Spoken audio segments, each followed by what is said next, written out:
In the polished halls of Manhattan's elite society, Jonathan Mercer was a name that echoed with power. CEO of Mercer Holdings, a multinational investment firm, Jonathan had built an empire from the ground up.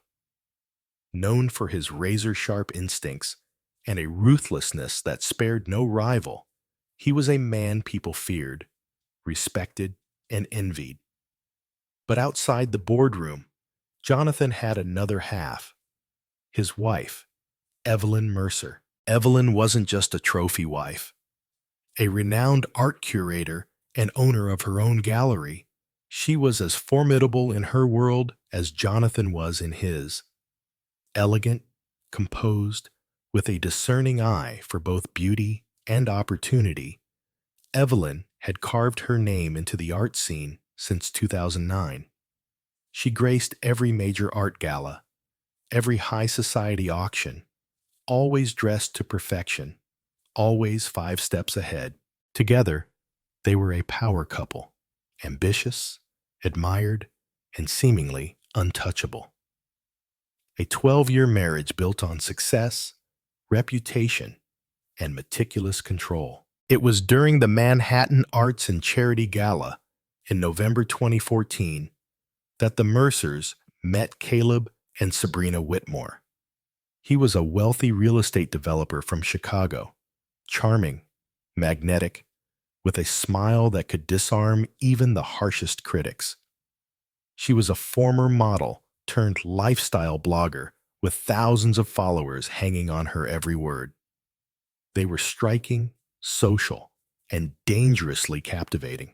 The connection between the two couples was immediate. Jonathan and Caleb struck up a conversation over bourbon and investments, both drawn to the strategic thrill of high-stakes business. Meanwhile, Evelyn and Sabrina were deep in discussion about modern art and emerging talents, their laughter chiming across the marble floors of the ballroom. What began as a casual conversation turned into an invitation. Drinks at the Whitmore's penthouse suite after the gala. And from there, things escalated faster than anyone could have predicted. The Whitmores were bold. They lived lavishly, loved openly, and played with the kind of freedom that the Mercers had never dared to touch. Yet, Jonathan and Evelyn found themselves fascinated by them, by their spontaneity, their fearlessness, their rejection of traditional boundaries. At first, it was innocent. Just dinner parties, weekend getaways, art showings, and charity events. But the more time the couples spent together, the more magnetic their bond became. There was a charged energy whenever they were all in the same room, unspoken glances, lingering smiles, an undercurrent of curiosity that no one wanted to name. And then, one evening, Sabrina turned to Evelyn and asked, with a glint in her eye, "Have you ever wondered what it's like to trade lives for a night?" It was the beginning of a question that would unravel everything they had built. That night, the air was thick with possibility. Laughter echoed in the Whitmore's penthouse as music drifted softly from hidden speakers. The city lights below glittered like scattered diamonds, oblivious to the storm slowly forming above. Evelyn pretended not to hear Sabrina's question at first. She sipped her wine, feigning distraction with a sculpture on the mantel. But inside, her heart thudded. Loud, questioning, dangerously curious. Sabrina leaned closer, her voice barely a whisper. "I'm serious. You and Caleb. Me and Jonathan. One night. No rules, no judgment. Just freedom." Jonathan raised an eyebrow, but didn't speak. Caleb chuckled softly as if the idea was nothing new to him. What surprised Evelyn most wasn't the question. It was how quickly Jonathan responded. "I'm listening," he said. voice steady, his eyes locked on Caleb's wife. From there, the conversation spiraled, playful, charged, layered with innuendo. They joked, they teased, but the seed had been planted, and it didn't take long to grow. Over the next few weeks, invitations became routine. A weekend at the Whitmore's Lake House, a couples-only retreat in Napa, and always the same lingering suggestion: why not let go a little? Eventually, they gave in. It began as an agreement, a mutual experiment. One night, then another, and another. The thrill was undeniable. It was something new, something wicked, something addictively exhilarating. To outsiders, the Mercers still looked like the perfect couple. They hosted galas, smiled for the press, donated to charities, and posed for photos. But behind closed doors, lines had blurred. Boundaries had vanished. Evelyn found herself drawn to Caleb in ways she couldn't explain. He made her laugh, a real laugh, the kind she hadn't felt in years. And with Jonathan, Sabrina awakened something primal, something dangerous, something he didn't even know he craved. But the scariest part? They weren't pretending anymore. What had started as fantasy was slowly becoming reality. And with every stolen moment, every whispered promise, the original bonds of marriage began to fray. The thrill morphed into obsession.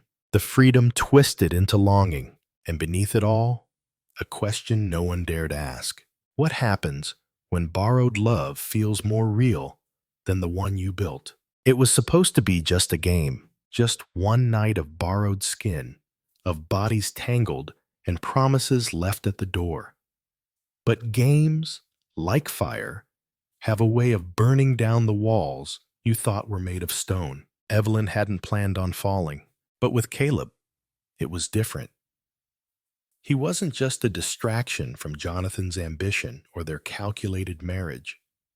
He saw her, not the curated version she displayed to the world, but the woman beneath the silk dresses and practiced smiles.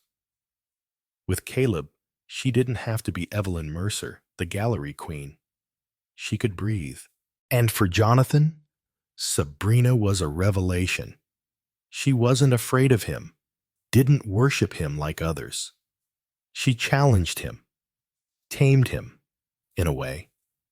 There was a fire in her eyes that matched his own hunger, and he fed off it like oxygen. The arrangement that once felt thrilling now felt inevitable and dangerous.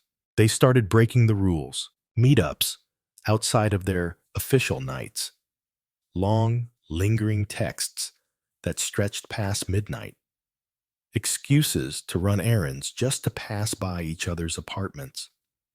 What began as shared indulgence was turning into emotional affair. But neither Evelyn nor Jonathan could bring themselves to stop. They were both too deep, too entangled in a web spun from curiosity and now cemented by lust, and something that felt dangerously close to love. Then, one night, Evelyn said the words she never imagined she'd whisper to another man. "I wish you were the one I married." And Caleb answered, without hesitation, "Then leave him. We could start over." For a moment, she believed it. She imagined a different life, one where love wasn't scheduled between galas and board meetings, one where her laughter wasn't just polite background noise, one where she woke up next to someone who wanted her, not her name, not her connections, but her. But real life isn't that forgiving. She was still Evelyn Mercer. He was still Caleb Whitmore. And their spouses weren't fools. Vanessa, sharp as broken glass, had started noticing the distance in Caleb's eyes. And Jonathan, always a strategist, was beginning to suspect that what Sabrina stirred in him Evelyn might be feeling too, just not with him. Suspicion breeds paranoia, and paranoia has a way of digging up secrets. What none of them knew was that a storm was already brewing, one far darker than betrayal. It was a storm that would end in blood. March 5th began like any other day, but by midnight, the world these four people had carefully crafted, the indulgence, the thrill, the beautiful illusion, would shatter into pieces. The Whitmores had invited the Mercers to their estate in Westchester for what was supposed to be a casual evening. Fine wine, a catered dinner, and laughter around the fireplace. But underneath the clinking glasses and practiced smiles, there was tension you could almost taste. Jonathan was quieter than usual, his eyes sharp, scanning the room like a man playing chess in his head. Vanessa was radiant in a crimson silk gown, but the edge in her voice betrayed her smile. Caleb and Evelyn, however, kept sneaking glances. Stolen, intimate, electric. And then came the moment. Evelyn rose to her feet. Her voice trembled, but her eyes were steady. "I have something to say," she began. "Something I can't keep hidden anymore." The room went still. Jonathan straightened in his chair. Vanessa froze, her wine glass halfway to her lips. Caleb blinked, uncertain but hopeful. Evelyn took a deep breath, then looked directly at him. "I'm pregnant," she said. Silence. Then softly, "It's yours, Caleb." Time stopped.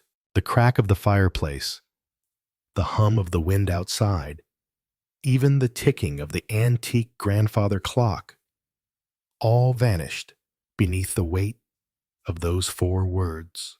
Jonathan's face went pale, then flushed crimson. His jaw tightened. His hands balled into fists on his lap. For a moment, he didn't move. Couldn't. Vanessa gasped. Her expression shifted from shock to horror to rage. Her chair scraped back against the hardwood floor as she stood, knocking her wine glass to the carpet. "You lying, cheating little—" Her words caught in her throat, fury choking her. Caleb stood in stunned silence, lips parted, unable to speak. Evelyn didn't flinch. She stood her ground, trembling but firm. "I never meant to fall in love," she said. "But I did." "Get out," Jonathan whispered, his voice low and shaking. "Both of you.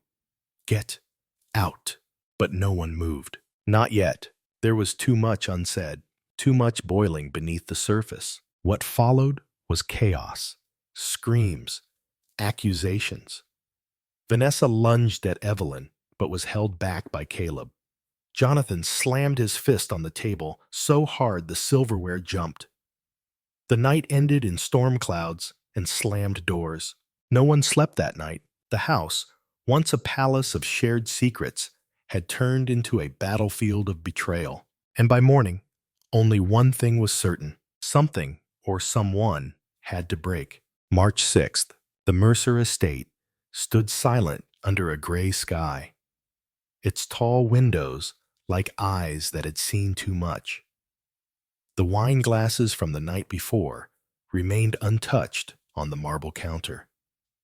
The fireplace was cold. The echoes of the previous night's chaos had long faded, replaced by something heavier, final. It was Annabeth, the live-in housekeeper, who discovered her. She had come in that morning like always, early, quiet, unnoticed. She went to the kitchen first, humming softly to herself. But when she noticed Evelyn hadn't touched her breakfast tray, something felt off. She called out, no answer. She climbed the stairs. The hallway was still. Her footsteps echoed. Then the scream, a shrill, guttural wail that ripped through the estate, startling even the birds outside. Within minutes, the police were called. Detectives arrived in black coats, stepping into a home that now felt colder than the winter air outside. Evelyn Mercer was found lying face up in the living room, in a pool of her own blood. Her silk nightgown was soaked through. Her skin had already gone pale. The cause of death: exsanguination, multiple stab wounds, deep, deliberate, brutal. The murder weapon? Unknown.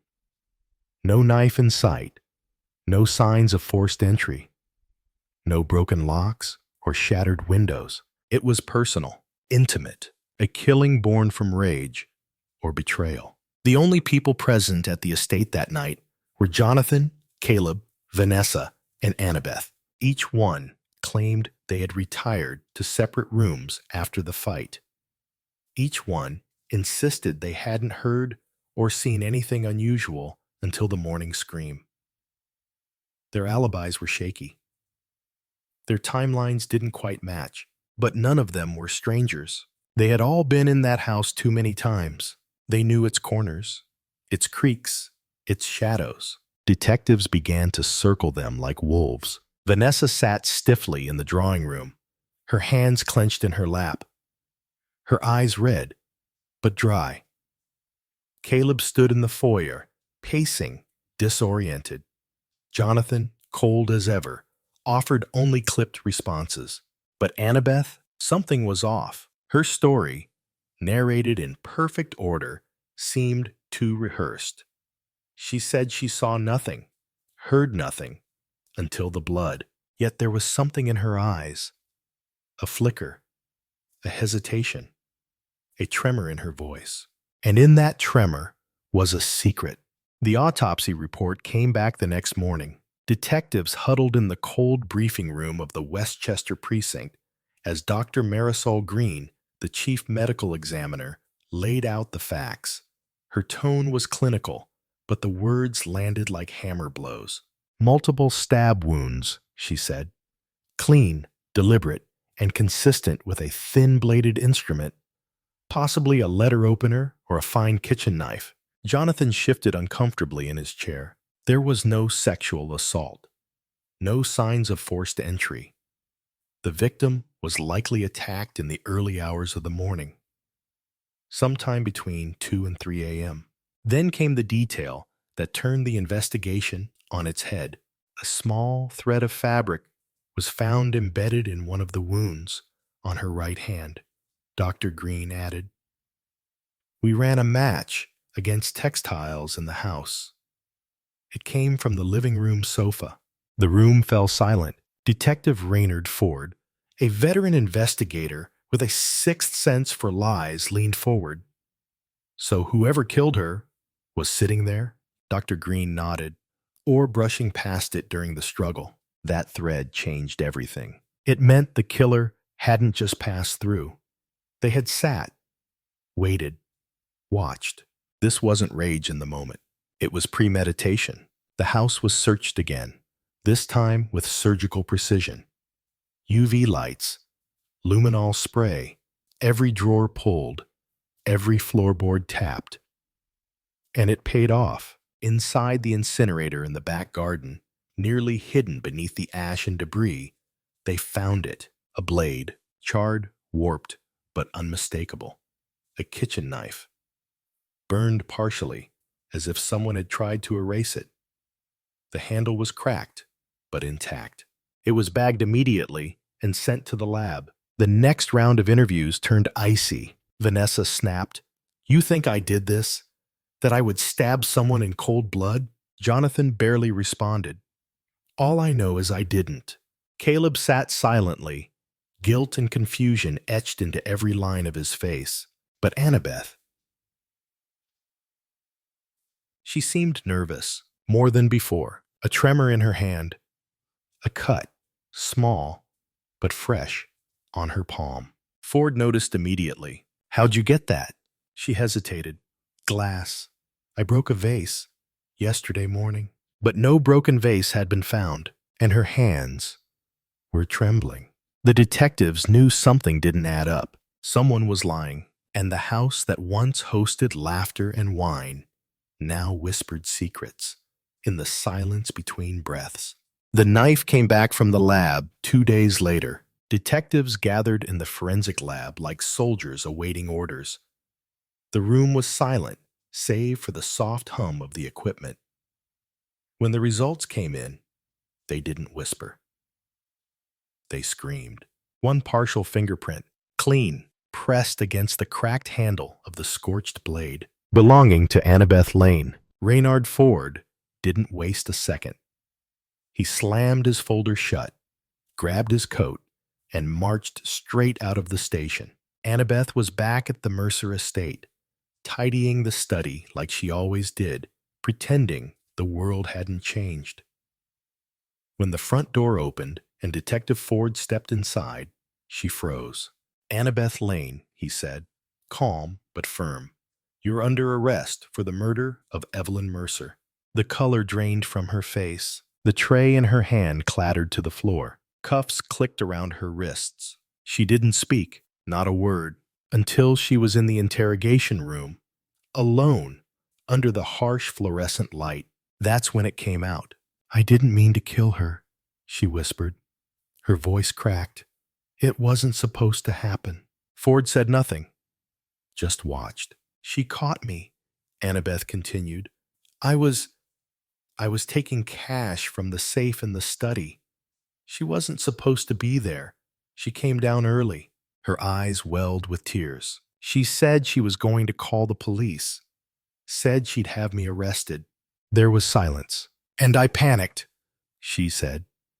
"There was a knife on the tray. I'd used it earlier to open a jammed drawer. I didn't think. I stabbed her. Once, then again and again." Annabeth broke down. She begged me to stop. But I couldn't. I didn't even see her anymore. I just saw everything falling apart. By the end, she was sobbing uncontrollably, her hands trembling in the cuffs. There was no pleasure in Ford's face, no triumph, just gravity, cold, heavy justice. The trial of Annabeth Lane began 6 weeks after her confession. It was one of the most talked about cases in the state. The tabloids called it the socialite slaying. News outlets speculated everything, from secret affairs to elite conspiracies. But inside the courtroom, it was far more human and far more tragic. Annabeth sat in silence for most of the trial. She wore a simple navy blue dress. No makeup, no jewelry. She looked like what she was, shattered. The prosecution painted her as a cold-blooded killer, driven by greed. They played the 911 call, showed crime scene photos, and read aloud her confession. Her DNA was on the knife, her fingerprint on the handle, and the motive? Theft, betrayal, desperation. The defense fought back, claiming it was an act of panic, a moment of fear. A poor woman backed into a corner by her own bad choices. They begged the jury to see her as more than just the final act, to remember everything that led her there. But the jury saw only the blood. After 3 days of deliberation, the verdict came in. Guilty. Annabeth didn't cry. She just closed her eyes, as if she already knew. The judge sentenced her to life in prison, without the possibility of parole. In the front row, Jonathan Mercer didn't flinch. His jaw was tight, his hands folded. Not a tear, not a blink. He had lost the woman who once stood by him in every photo, every gala, every business merger. And now he sat alone, with nothing but legacy and silence. Caleb and Vanessa Whitmore attended the verdict as well. They didn't sit together. Vanessa arrived first, alone, dressed in all black. Caleb came late, wearing a wrinkled suit and a guilt that clung to him like smoke. His affair had sparked a fire he couldn't control, and now Evelyn was dead, his marriage in ruins, and the woman he once thought he loved was buried beneath the weight of what they'd done. No one won. Not really. The Mercer estate was sold 3 months later. The art gallery Evelyn once curated, was renamed and quietly passed to a new owner. Annabeth was transferred to a maximum security facility upstate. Her name faded from headlines within weeks. Just another cautionary tale buried in the archives. But among the whispers that still circled Manhattan's high society, one truth lingered like perfume in an empty ballroom. Sometimes, the deadliest crimes begin with desire and end in silence. In a world driven by image, pleasure, and control, the story of Evelyn Mercer is a haunting reminder of how easily boundaries can blur and how devastating the consequences can be when they do. At its core, this tragedy teaches us about the dangers of unchecked desire. What begins as curiosity or escape can quietly grow into obsession, betrayal, and destruction. In chasing temporary thrills, the characters lost sight of what truly matters: trust, commitment, and integrity. The illusion of freedom cost them everything: a marriage, a life, and ultimately, their peace of mind. There's also a powerful lesson in emotional honesty. The characters live behind masks for far too long, smiling at galas, pretending at dinners, while their hearts drifted away. If even one of them had dared to confront the truth earlier, had chosen discomfort over deceit, perhaps Evelyn might still be alive. Annabeth's confession adds a final layer. Desperation breeds darkness. When fear takes the wheel, when shame and survival override conscience, ordinary people can make monstrous choices. Her crime wasn't born of hate, it was born of panic. But it ended in irreversible damage. In our own lives, this story invites us to reflect deeply. Where do we compromise truth for comfort? Who are we when no one is watching? And what are we willing to risk just to feel alive for a moment?